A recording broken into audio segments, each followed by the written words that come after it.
Final Fantasy, one of the oldest JRPG franchises in existence, dating all the way back to 1987. It's one franchise that doesn't seem to be slowing down, from main title games to spin-offs, movies, and even fashion. This franchise has dabbled in a lot. With the main title games usually being the ones that introduce people to the franchise, like Final Fantasy 4, 6, 7, or 10, there is one main title game that doesn't seem to get a lot of attention from the Final Fantasy community and the developers too, and that would be Final Fantasy 3. Final Fantasy 3 was released in 1999 by Square for the Famicom. It was the first game in the franchise to feature a job system that let you change your character's classes with distinct stats, commands, and access to magic, with more jobs opening up as the story progressed. It was a mechanic that would later gain the series' popularity, selling 1.4 million copies in Japan. However, it was never released outside Japan. While other entries were ported and remade from modern consoles at the time, FF3 never got that kind of a treatment. When it came to bringing Final Fantasy to the West on the SNES, there had already been 6 entries at that time. However, only 3 of those games ever made it to the West. The first Final Fantasy, Final Fantasy 4, which was released as Final Fantasy 2, and Final Fantasy 6, which was released as Final Fantasy 3, leaving out the original 2, 3, and 5. Weird, right? So this left FF3 in a weird limbo where it remained on the Famicom for a really long time. While the other entries like FF2 and FF5 got enhanced ports to newer consoles at the time, like the PS1, FF3 never received that kind of treatment.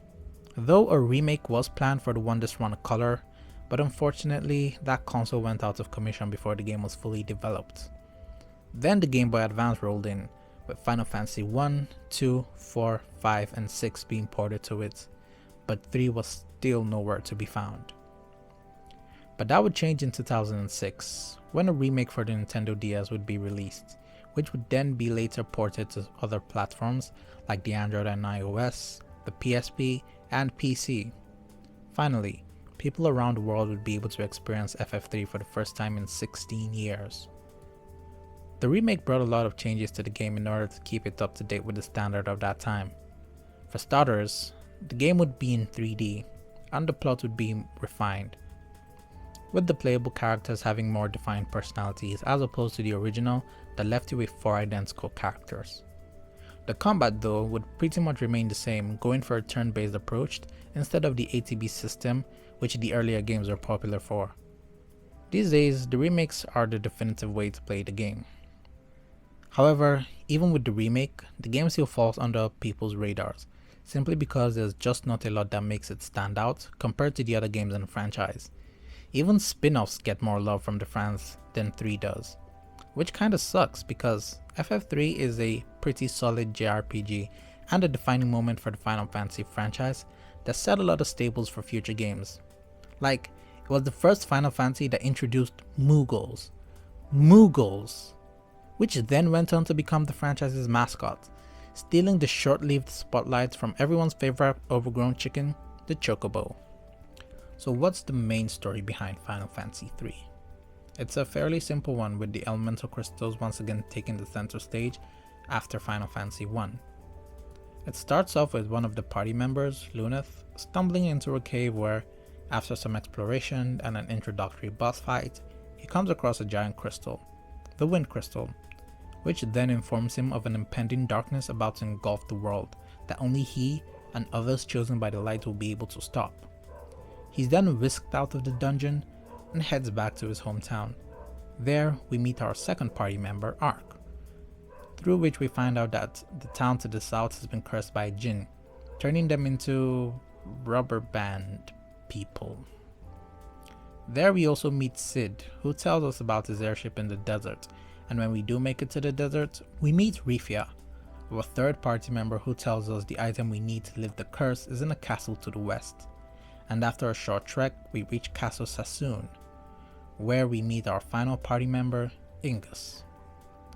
With the party complete, we head to the djinn's lair to the north, meeting the Princess of Sassoon, who joins the party as a guest member. Then they make it to the djinn, and after he is defeated, the party suddenly gets transported back to the crystal altar and they officially become the warriors of light destined to fight back to darkness. Roll credits. The plot, while simple enough, threw in a lot of elements to spice things up, but doesn't really utilize them that well. For example, it's revealed much later in the game that before the Warriors of Light, there existed Warriors of Darkness, who had to combat the light when light began to tip the equilibrium. But sadly, that is not explored as much as you'd think. But the story is still pretty enjoyable if you don't take it too seriously. If there is one problem I had with the story, it would be the fact that the game doesn't exactly tell you where to go next, which means you'll have to roam around a bit until the next town or cave you enter triggers some kind of cutscene. Like, once you get access to a ship, you're able to sail a fairly contained area of the sea, but you can't go any further because there's a whirlpool blocking the path to the open sea. So how exactly do you get rid of this whirlpool? The game doesn't mention anything about it, so the only thing you can do is check out the other locations until something happens. There's a tower you could go to, but it's a dead end and it's full of frogs. There's a town being ravaged by a tyrant, but you don't have the means to stop said tyrant yet, so you just leave. Then there's a giant floaty thing that you can't interact with either, and a deserted castle to the north. But then if you keep going, you will eventually come across a cave where the NPCs spew exposition and reveal the next point to go to, which is the same tower. However, you'll need to turn your party into frogs to get in, and only after completing that dungeon are you explicitly told where to go next. But I guess not knowing where to go incentivizes you to explore. But there is so much empty space in the overworld that there really isn't optional stuff to do aside from the next objective. But what's Final Fantasy III's combat like? Well, as I stated earlier, rather than using the active time battle system, the game opts for a turn-based experience, just like how the original Final Fantasy III was. And that's perfectly fine. Turn-based battles are still a thing and people still enjoy them. The game is pretty straightforward with its battles. Your 4 party members have their basic commands like attack, item, guard, etc., and a special command depending on the job they are assigned to. This adds a layer of customization to battles as you get to form your team however you want, like a party completely full of warriors or black mages. But the battles themselves can be tedious. First off, battles are random. You encounter enemies in the overworld or in dungeons. The encounter rate isn't as bad as some of the games, but it has its moments. You could go on an entire floor without encountering a single enemy, but then run into enemies like every 5 steps on the next floor. That's totally whack, and it gets really annoying when you're in a hurry. It also does not help that the turn order is randomized each battle, meaning you don't know who goes next, so you can't exactly plan out your moves, and you're left in the mercy of RNG. Fantastic. But if there's one addition I like to the combats, it would be the way the game handles magic. Your characters don't have MP gauges, but rather a set number of magic uses. The magic comes on different levels, so for example, you can only use a level 1 spell for 15 times, but can only use a level 3 spell 2 times. Magic uses are limited to jobs that use magic, so jobs like the monk have no access to magic, and you can only restore magic using rest points. I think it's pretty cool because it adds an extra challenge to the game, like you could either use your magic to quickly dispatch random encounters or just save them for the boss. The choice is up to you.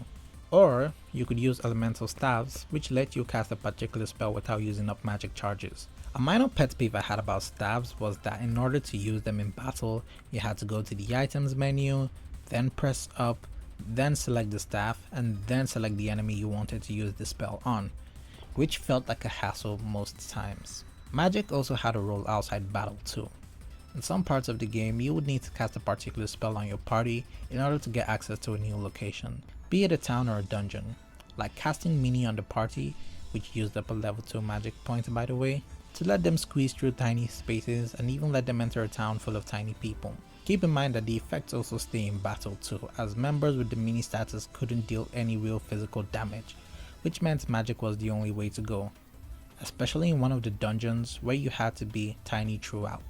Fun fact, despite the multiple warnings NPCs gave about magic being the only effective way to deal damage in your tiny status, I didn't listen, and I faced the dungeon boss with a party of 2 mages and 2 physical attackers, and I just barely made it out of that battle. The idea of deliberately casting status effects on your party in order to progress through the story was a pretty cool one, but it ends up being poorly implemented, which makes it annoying in some cases, especially if you happen to have a party without a job that lets you use white magic.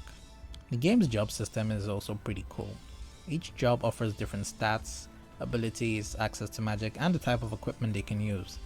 It's a system that allows for a lot of mix and matching to find something that works for you.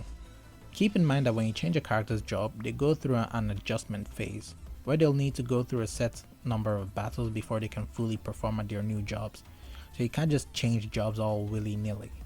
Though some jobs have more utility than others, and some become obsolete as you get newer jobs, the game encourages you to try to find out different jobs too, creating situations where you'd need the skills of a particular job to help you through a dungeon or a boss fight. Like there's one boss that frequently changes his elemental weakness, so you need the abilities of a scholar to scan him and then find out his weakness. There are also cases where you may come across a locked door or treasure chest that can only be opened if you have a thief in your party. It's situations like this that keeps the player on their toes, though I do wish more jobs had uses outside battle. Final Fantasy III still holds up till this day as a good Final Fantasy experience. Yeah, it's overshadowed by a lot of the other titles, but it's still fun to play nonetheless, and it offers a lot of challenge to players. It's also a pretty good entry title to the Final Fantasy franchise, as it brings a lot of elements later games would implement into both their story and gameplay. It's also not that long, so you could finish it well under 30 hours, so if you've got the time, I'd recommend you give it a shot. Thanks for making it to the end of this video. Let me know in the comments below what your favorite Final Fantasy is and your thoughts on Final Fantasy III. And while you're at it, be sure to leave a like, and if you aren't already, consider subscribing as it helps the channel grow. This is BreadHead, signing off.